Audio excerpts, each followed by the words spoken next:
सच का जहां। कोरंगी एक और मजलूम खानदान लैंड माफिया के निशाने पर। कराची से क्राइम रिपोर्टर।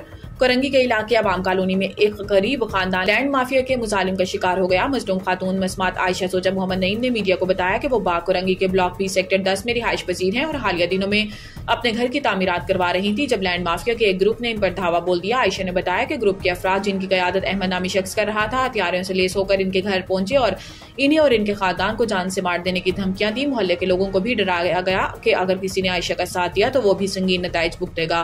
खातून ने बताया कि इनका शौहर एक फैक्ट्री में मजदूरी करता है और इनके छोटे बच्चे इस वाक़े के बाद शदीद खौफजदा हैं। आयशा ने कहा कि इन्होंने अवामी कॉलोनी थाने में दरखास्त जमा कराई और अदालत में मुकदमा भी दर्ज करवाया, लेकिन लैंड माफिया के इस रसूख के बाइस इन के खिलाफ झूठी FIR दर्ज करवा दी गई।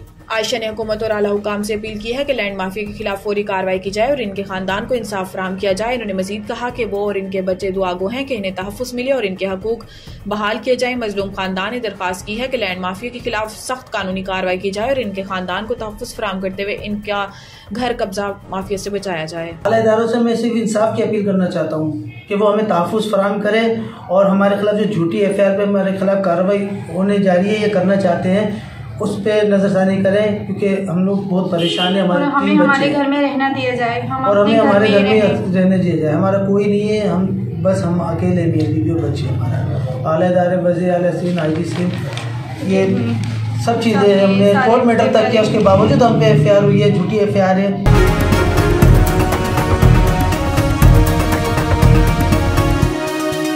हमारा जहां, सच का जहां।